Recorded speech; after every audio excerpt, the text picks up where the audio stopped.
The Tibetans by Michela and Jarnae Williams. Location.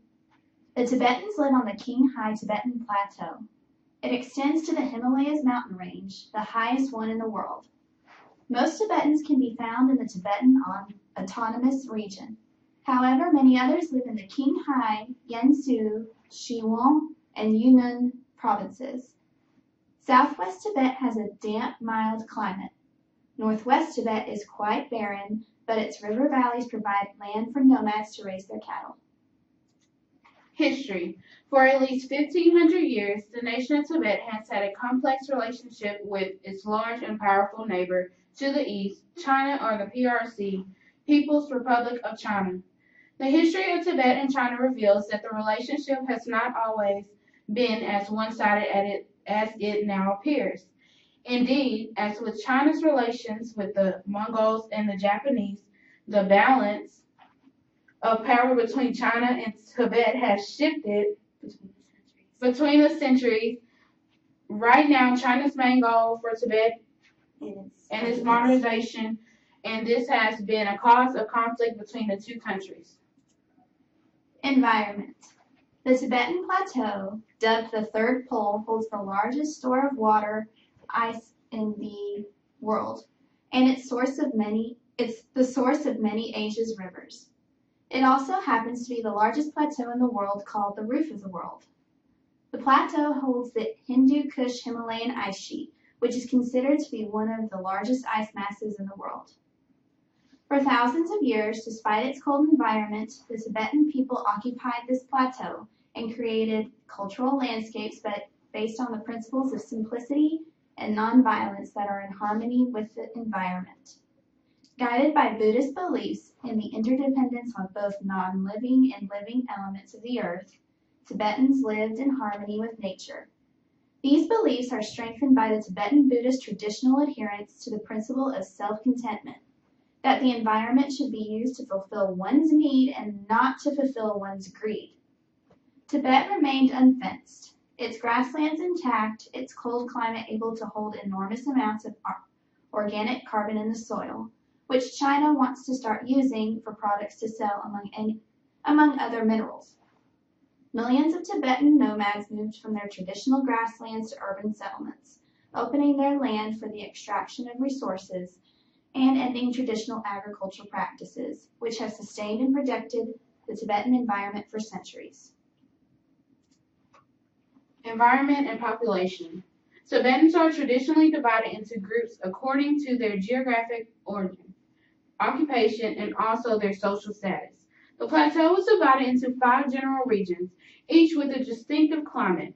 The northern plain, which is mostly desolate, the southern belt of the Sango River, which is the heart of the agricultural activities, western Tibet, a mountainous and dry area, the southeast, which has rich temperature and subtropical forests and more rainfall, and the northeastern, which consists of rolling grasslands dotted with mountains and famous for its herding.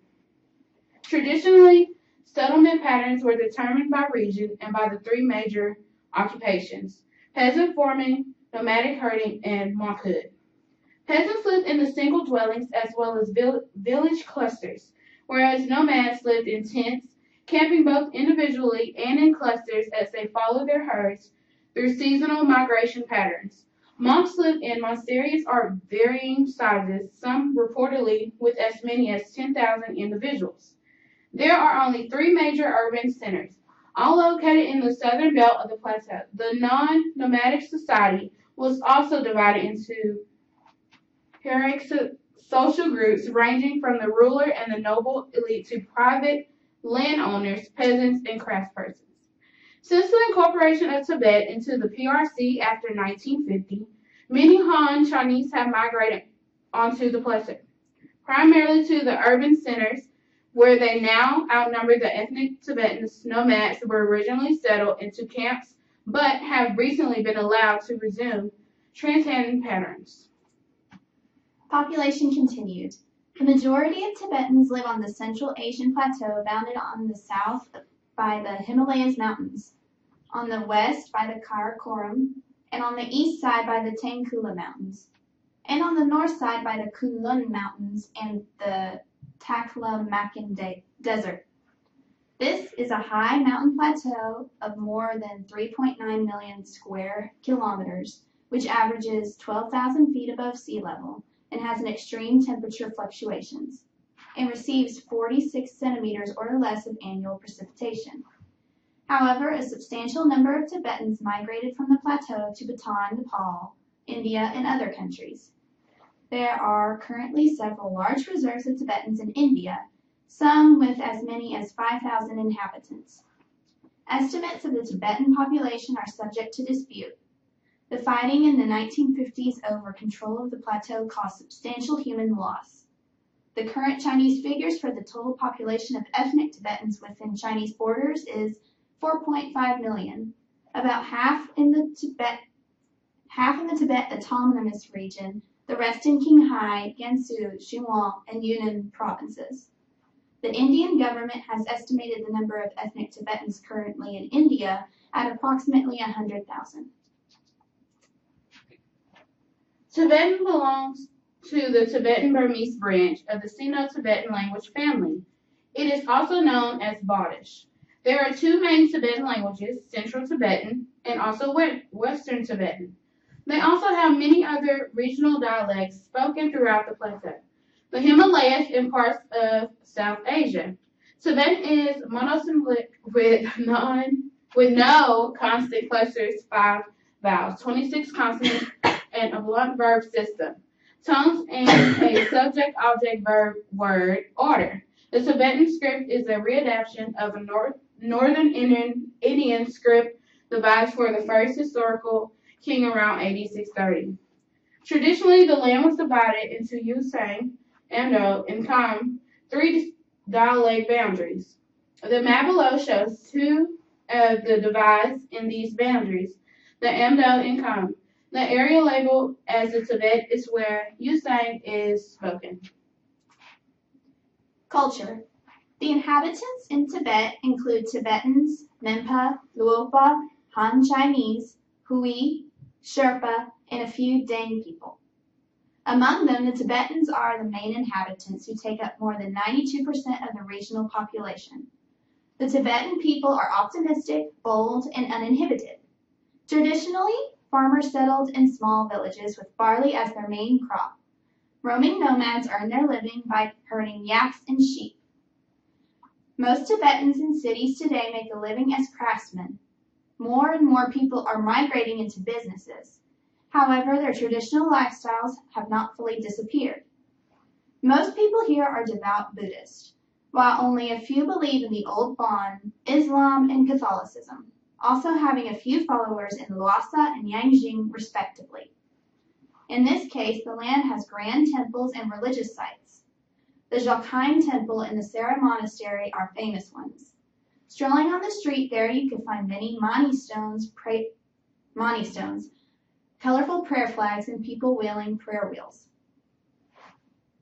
all of which are important elements of local Buddhism. The locals enjoy some distinctive traditional entertainment activities like wrestling, tug of war, horse racing, and archery. There are also excellent singers and dancers, and there are also many ethnic festivals held every year. If you happen to be there on those days, you could join them to fully experience their unique and interesting customs. Here we're going to show a clip of several traditional dances that the Tibetan people have performed in a tent festival, which is held every year.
The music of the Tibetans are similar to that of the Native American tribes in America, for their main instruments are drums and flutes. Even though tensions have been really persistent and rising for years, it is only within the last 3,000 years that it has become at its most dangerous. The reasons being the PRC's control over the whole region's political and economic activities, all in the name of modernizing Tibet. However, this just has caused more and more violence between the two sects and caused many disruptions for the native inhabitants. Tibet has an economy which is historically based on agriculture and livestock. Due to the government planning has greatly increased the productivity of the Tibetan economy. In recent years, there have been advances made towards tourism, mining, and other businesses which provide construction materials. The Chinese government has developed plans to increase the productivity of the mining industry. Recently, in the highlands of Tibet, large deposits of minerals have been found, many which are vital to industry. Types of minerals such as aluminum, copper, iron, lithium, and others.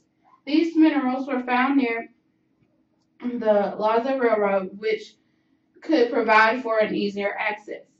With the plan set in motion for the development of the mining industry in Tibet, this province could provide for a positive increase in the Chinese economy. Tourism has been encouraged in recent years and has provided new jobs for the Tibetans. It has helped to relieve some of the overgrazing of the steppes of Tibet due to traditional herding. Also, the government of China has begun and continues to put funding into restoring Tibetan historical monuments and provide for new museums. Thank you for listening to our presentation.